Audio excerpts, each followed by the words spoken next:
Bonjour à tous, je m'appelle Christophe Auger, je suis professeur d'économie et de finance. Bienvenue dans cette première partie du cours La monnaie reconsidérée. Qu'est-ce que la monnaie? Une simple histoire d'argent, crédit versus monnaie. Partons tout d'abord d'une série d'images sur les objets qui ont servi de monnaie dans l'histoire humaine. Nous avons ici par exemple des coquillages. Nous avons cette pierre gigantesque trouvée sur l'île de Yap dans l'océan Pacifique qui servait de monnaie. Nous avons cette pièce chinoise dont le mot cash provient. Nous avons ce billet. Nous avons des céréales comme le blé. Et puis, de façon plus récente, nous avons des types de monnaie électronique comme le Bitcoin.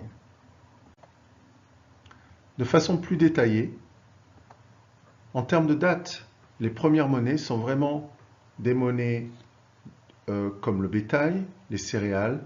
Cela se passe 9000 ans avant Jésus-Christ. Un peu plus tard, on s'aperçoit que des civilisations côtières utilisent des coquillages.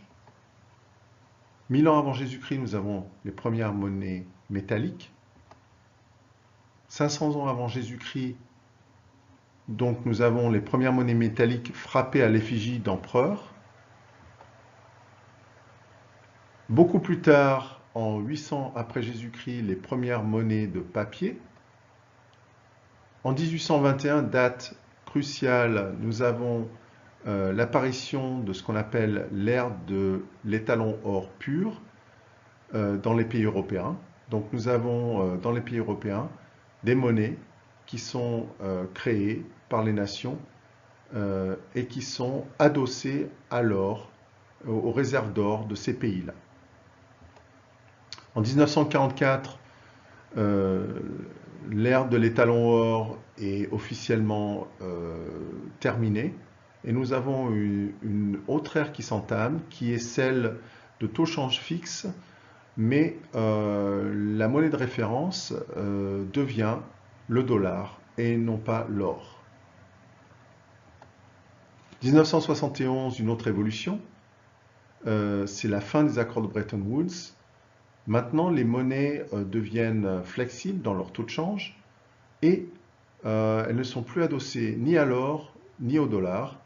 Et nous entrons dans une ère de monnaie fiduciaire, des monnaies qui sont basées sur la confiance des peuples. Et puis finalement, en 2008, un nouveau type de monnaie a été inventé qui est la crypto-monnaie avec l'apparition du Bitcoin. Quand on regarde en archéologie assez ancienne, on s'aperçoit que les premiers objets qui ont été utilisés n'étaient pas des objets de monnaie, mais des objets qui servaient de registre de crédit. Donc c'était des instruments de crédit, et l'un de ces instruments, c'est un bâton qu'on appelle la taille, et ce bâton était entaillé d'encoches. Les encoches représentaient le montant de l'emprunt et le nom de l'emprunteur. Le bâton était ensuite fendu par le milieu et chaque morceau était donné l'un à l'emprunteur, l'autre au créditeur, et ce qui constituait une méthode infaillible pour savoir l'authenticité de la transaction qui ne pouvait pas être donc falsifiée. Qu'est-ce qui fait qu'un objet va servir de monnaie? Nous avons des définitions traditionnelles qui nous viennent des manuels d'économie. La première qualité, c'est qu'il doit servir d'unité de compte. La monnaie doit être une unité de mesure, une référence. Deuxièmement, l'objet doit être accepté comme moyen de paiement, donc les personnes qui échangent, qui reçoivent de l'argent, doivent avoir confiance que cet argent ensuite peut être réutilisé pour une autre transaction. Et troisièmement, que cet objet sert en quelque sorte de réserve de valeur, avec une caractéristique plus ou moins forte de ce côté-là, parce que par exemple, on sait que dans l'Antiquité, quand le blé servait de monnaie et le blé était entreposé, parfois le blé était mal entreposé et donc pourrissait et perdait donc toute sa valeur. Pourquoi la monnaie existe-t-elle? Nous avons la version des économistes et nous avons la version des anthropologues. Commençons avec les économistes. Les racines de cette pensée sur la création de la monnaie viennent de Adam Smith. Adam Smith qui est le père fondateur de la science économique, en quelque sorte, et aussi du système capitaliste. Donc, dans l'esprit d'Adam Smith, c'est la spécialisation du travail qui mène à, en quelque sorte, la naissance du troc. Donc, le troc qui est, par exemple, que Jean cultive du blé. Donc Jean est spécialisé dans la culture du blé, il n'a pas le temps de faire autre chose, de cultiver des pommes, il n'a pas le temps d'être chirurgien, chauffeur de taxi et professeur. Et donc il se spécialise dans la culture du blé. Patrick cultive des pommes. Et donc une question qui se pose, c'est combien de blé va être échangé contre des pommes? Une autre question qui surgit, c'est comment, dans cette économie de troc, comment est-ce que Jean va trouver sa contrepartie, c'est-à-dire, dans ce cas-là, Patrick, pour échanger ce que tous les deux veulent échanger l'un avec l'autre. C'est ce qui s'appelle le problème de la double coïncidence des désirs. Beaucoup plus tard, Stanley Jevons et Karl Menger disent que finalement, la création de la monnaie résulte du fait que le problème de la double coïncidence des désirs est très difficile à résoudre et crée un coût informationnel élevé. Voyons pourquoi. Prenons un exemple. Prenons l'exemple d'une économie de troc et d'une économie monétaire. Prenons une économie simplifiée dans laquelle il y a 4 biens. Donc nous avons du blé, des pommes, des moutons et des haches. Donc la question c'est combien de prix doit-on se souvenir pour faire des transactions? Donc si on a du blé et qu'on veut savoir le prix du blé en termes de pommes ou de moutons ou de haches, on doit se souvenir de 3 prix. Ensuite, quand on passe aux pommes et au nombre de prix dont on doit se souvenir, c'est 2 prix supplémentaires. Quand on fait le total, finalement, on se retrouve avec 6 prix. Dans une économie monétaire, par contre, chaque bien a son propre prix. Donc, dans ce cas de figure, nous avons 4 biens, donc 4 prix. Vous allez me dire, 6 par rapport à 4, ça ne constitue pas une grosse différence. Donc, la complexité semble minime. Par contre, si nous augmentons le nombre de biens dans l'économie, donc voilà les taux, par exemple les taux de change entre les différents biens dans l'économie de troc, donc une unité de blé contre 2 pommes, un 500e de mouton, un 10e de hache, ce seraient les prix relatifs du blé. Donc passons maintenant à l'économie plus complexe où nous avons n biens. Donc le nombre de prix relatifs pour le bien numéro 1 est n-1 parce que nous avons bien sûr n-1 autres biens qui suivent. En suivant cette logique, nous apercevons que pour le bien numéro 2, nous devons nous souvenir de n-2 prix, les prix relatifs du bien 2 en termes des biens restants, et ainsi de suite. Un peu d'algèbre montre que finalement la formule pour trouver le total est celle-ci. Et quand on applique à un nombre de biens égal à 1000, qui n'est pas un nombre de biens énorme dans une économie, on se retrouve avec un nombre de prix dont il faut se souvenir égal à peu près 500 000 prix. 500 000 prix relatifs, avec des prix qui fluctuent peut-être sur une fréquence journalière ou hebdomadaire. Donc beaucoup d'informations qu'il faut mémoriser et qu'il faut traiter. Par contre, dans l'économie monétaire, chaque bien a son propre prix. Avec 1000 biens, cela constitue 1000 prix. Donc, en termes de complexité de coût informationnel, l'économie monétaire est en quelque sorte 500 fois moins complexe que l'économie de troc.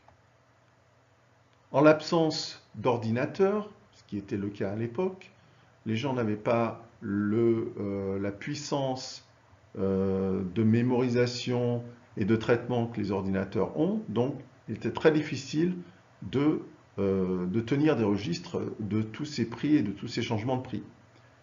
C'est la raison pour laquelle les économistes disent que finalement la monnaie a été créée pour faciliter ces transactions. Voyons maintenant la version des anthropologues. Les anthropologues ne sont pas du tout d'accord.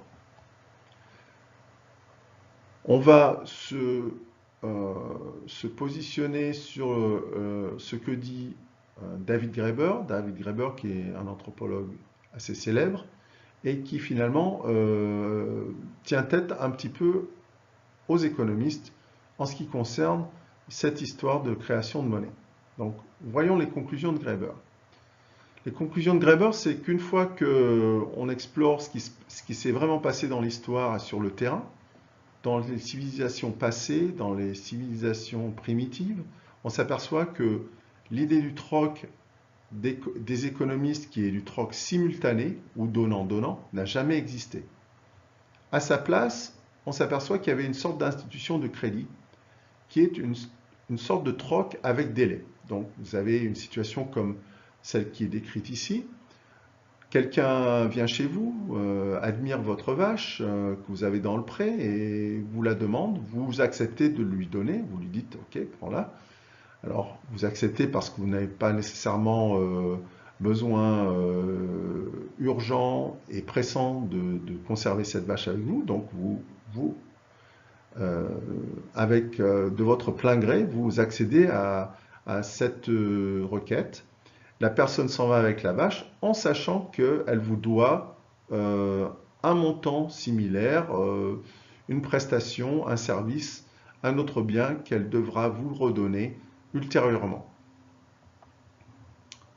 Donc, finalement, la monnaie, l'histoire des économistes que la monnaie a été créée à cause de cette double coïncidence des désirs ne tient pas parce que si vous avez une économie qu'on va qualifier de troc avec délai ou de don contre don, c'est-à-dire je viens et je prends ce dont j'ai besoin maintenant et puis ultérieurement vous revenez plus tard et vous pouvez prendre ce dont vous avez besoin, finalement cet espace cette contrainte de double coïncidence des désirs n'est pas vraiment actualisé, n'est pas vraiment très aigu et donc ne force pas vraiment la création monétaire parce que vous pouvez subsister comme ça pendant des milliers d'années.